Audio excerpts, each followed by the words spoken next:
શિવાજી મહારાજ ને છે ને રામદાસ બાપુ જીજાબાઈ ના ગુરુ છે અને રામદાસ બાપુ શિવાજી ના ગુરુ છે. 10-12 વર્ષની ઉંમર હતી ને એટલે જીજાબાઈએ ગુરુ મહારાજ ને કીધું કે બાપુ આ નુગરો રખડે 10-12 વર્ષ ત્યાં કંઠી બાંધો ને. ગુરુ મહારાજે કીધું કે બેટા સમય આવશે હું બાંધી દઈશ. કારણ કે પેલા ઘોડે બાપુ અત્યારે કોઈ પરીક્ષા નથી કરતું. પેલા પરીક્ષા કર્યા વગર કોઈ બાંધતું નહોતું.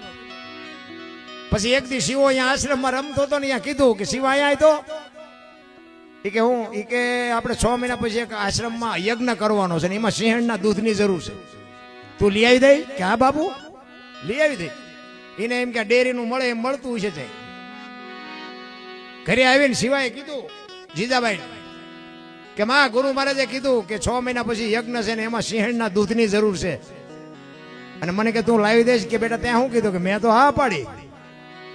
એ કે બેટા એક કામ કર કે શું એ કે સિંહણનું દૂધ રામયમ નો રે, હોનાનું પાત્ર જોઈએ. અમારા ઘરમાં હોનાનું પાત્ર છે નહીં, જાય કે કહેજે. ગુરુ મહારાજ ભાઈ આવીને કીધું કે બાપુ મારી માએ કીધું કે સિંહણનું દૂધ જોતું હોય ને તો એમાં પાત્ર હોનાનું જોઈએ, રામયમ નો દોવા દે અને અમારા ઘરમાં છે નહીં. એ હોનાનું પાત્ર આપ્યું ગુરુ મહારાજે કે હાલે બેટા લઈ જા. માં સમજી ગયા કે મારા દીકરાની પરીક્ષા ચાલુ થઈ. કાંઈ વાંધો નહીં કે ગુરુ મહારાજે પાત્ર આપ્યું અને માં ભગવતી જીજાબાઈએ તલવાર આપી. એ કે બેટા દૂધ ક્યાં મળશે ખબર છે? તો કે ના. એ કે છૂટા ડાલા મથા હાવત ગીરમાં રખડતા હોય ને ત્યાં જવાનું છે અને કોક સિંહણ ને બચડા ધાવતા હોય ને ત્યાં તારે આ દૂધ લેવા જવાનું છે. અને એ પાદરી તને દોવા નહીં દે.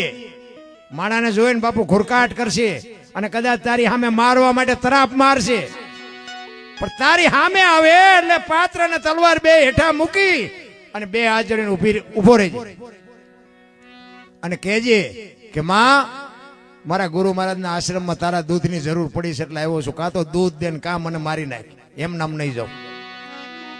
આટલું તારે કહેવાનું. અને બાપુ શિવો ગયો ડુંગરના ગાળામાં.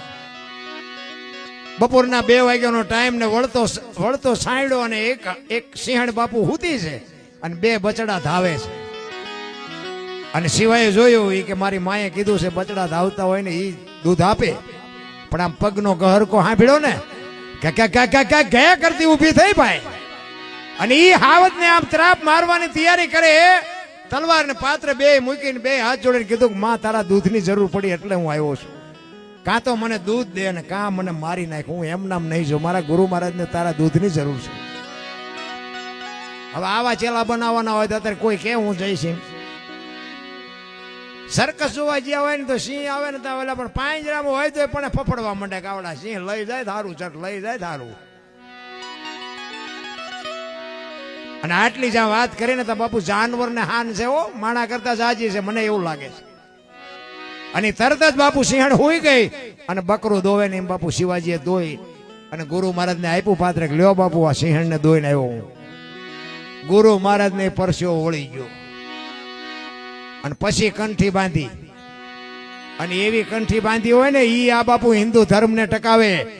ધન કોક જીજાબાઈ ને શિવાજી જન્મો હતો, તલવાર કેરી ધાર ઉપર હિન્દુ ધર્મ. આપણે અહીં બેઠા જ ન હતા. શિવો નો જન્મો હોત ને તો અહીં આપણે બેઠા જ ન હોત.